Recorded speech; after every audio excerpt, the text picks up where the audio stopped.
Welcome to The Explainer. Today we are diving right into the absolutely beautiful and intricate world of South Indian classical music. We're going to decode what makes it so unique, we'll look at its fundamental building blocks, its brilliant organizational system, and even how modern AI is learning to listen. Okay, so let's start with a pretty fundamental question, one that kind of challenges how most of us think about a melody.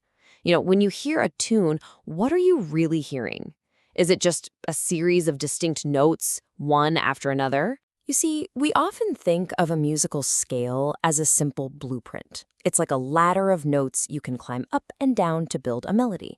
But in Carnatic music, the idea of a raga, well, it takes that simple blueprint and turns it into a full-blown architectural plan. Think about it like this. A Western scale, it gives you the raw ingredients, right? The notes that are available to you. A Carnatic raga, on the other hand, is the full recipe. It doesn't just tell you what notes to use, it tells you how to use them. It spells out the specific pathways and phrases that give the music its unique flavor and its soul. And this right here, this gets to the absolute heart of the music. The magic isn't in the notes themselves, as if they're just static points on a map. No, the magic is in the journey between those notes. The identity, the emotion, it's all carried in the specific ways a musician glides and bends and oscillates from one pitch to the next. So that journey has a name. It's time to uncover this secret ingredient, this thing that is so central to Carnatic music. It's a concept called gamaka. Gamakas are these intricate, patterned movements that connect the notes. Now, it is so important to get this. These are not optional decorations.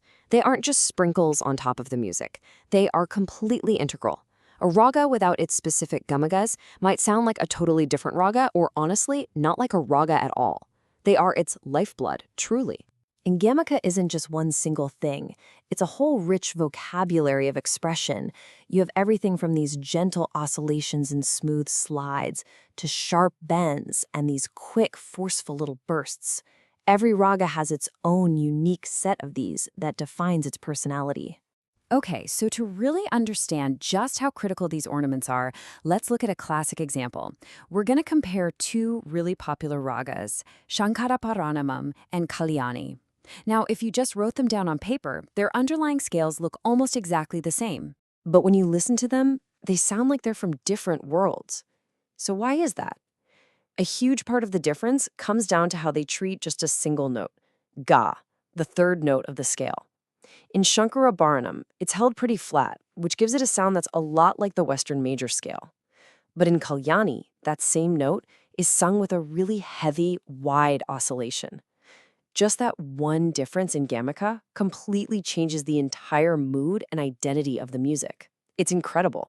Now, with all this nuance, you might think the whole system is kind of chaotic, but it's actually built on this unbelievably elegant and logical foundation.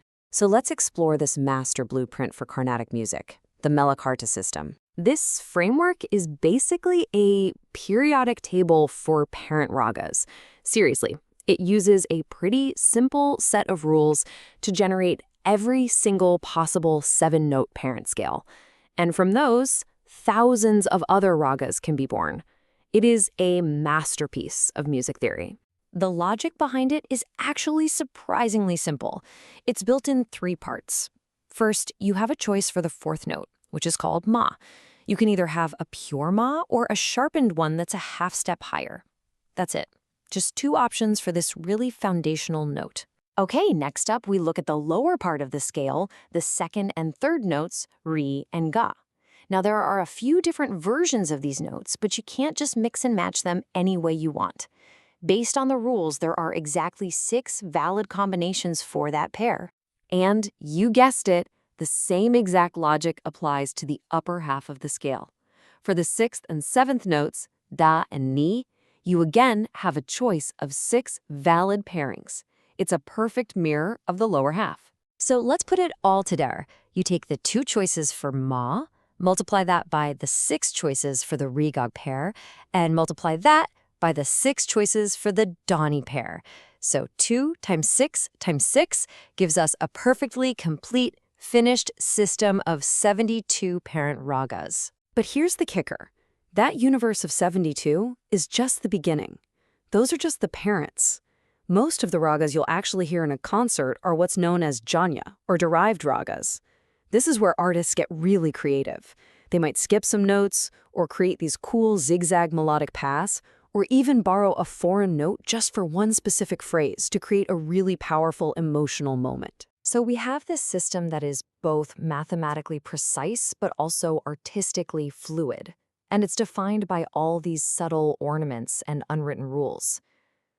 So how on earth could a computer possibly learn to understand it? Well, to identify a raga from a recording, an AI basically has to follow a playbook. First, it has to find the home note, sa, because everything else is relative to that.